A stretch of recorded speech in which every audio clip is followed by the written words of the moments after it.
প্রধানমন্ত্রী আরামবাগে সভা রয়েছে শুক্রবার। ঠিক তার আগের দিন ভয়ে পুলিশ সন্দেশখালীর বেতাজ বাদশাহ শেখ শাহজাহানকে নিজেদের অধীনে রাখলো।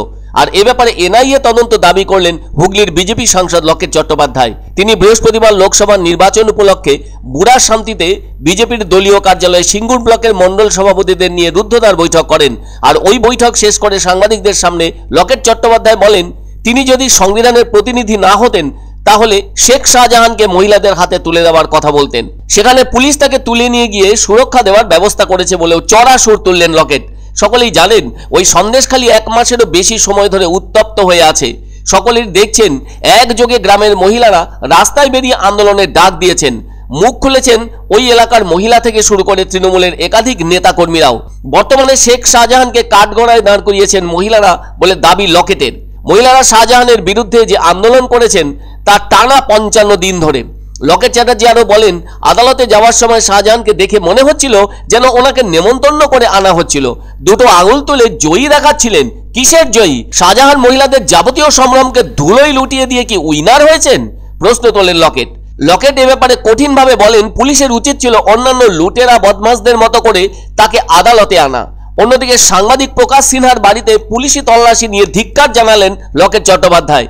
তিনি বলেন, যারা সিঙ্গুর নন্দীগ্রামে মিডিয়াকে হাতিয়ার করে উপরে উঠেছিল আর আজ সেই মিডিয়াকে ফাঁদে ফেলছে রাজ্য পুলিশ প্রশাসন বলে কটাক্ষ লকেট দেবীর। তিনি আরো বলেন, প্রকাশ সিনহা একজন সিনিয়র সাংবাদিক, 0 পয়েন্টে গিয়ে খবর সংগ্রহ করে থাকেন। আর ওনার মতো নির্ভীক সাংবাদিকতা যারা করছেন এবং সত্য ঘটনা বাইরে এনে দিচ্ছেন, আজ তাদের বাড়িতে তল্লাশি অভিযান করতে পুলিশ পাঠাচ্ছেন মমতা ব্যানার্জি।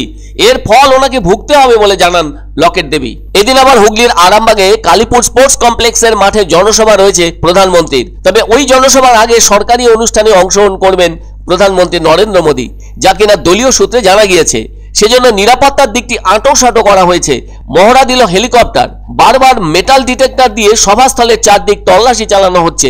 উল্লেখ্য, 2019-এর লোকসভা নির্বাচনে 1142টি ভোটে তৃণমূলের কাছে পরাজিত হন বিজেপি প্রার্থী।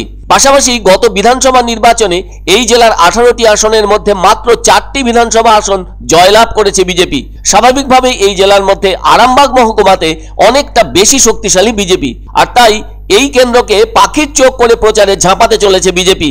প্রধানমন্ত্রী এদিনের জনসভায় 2 লক্ষের মতো মানুষের জমায়েত হবে বলে জানান সাংসদ লকেট চট্টোপাধ্যায়। জনপ্রতিনিধি না হতাম, এখন সাধারণ মহিলারা বলতাম যে মহিলাদের হাতে তুলে দেওয়া হচ্ছিল যাদেরকে এরকম ভাবে নারকীয় অত্যাচার করেছে। পুলিশের সামনে পুলিশরা মহিলাদেরকে শাহজাহানের পার্টি অফিসে পাঠাবার জন্য রেডি থাকতো। পুলিশরা তো সেই মাঝখানে মিডলম্যানের কাজ করতো। তারা আবার কি করে অ্যারেস্ট করবে?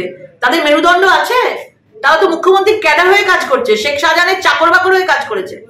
আজকে ভয় দেখছিস না পুলিশের কি বলেছে, কাকে নিয়ে আসছে মনে হচ্ছে যেন বিশ্বের একদম বড় কোনো লোককে তারা থানায় ঢুকাচ্ছে মনে হচ্ছে বিশাল ক্রেডিট।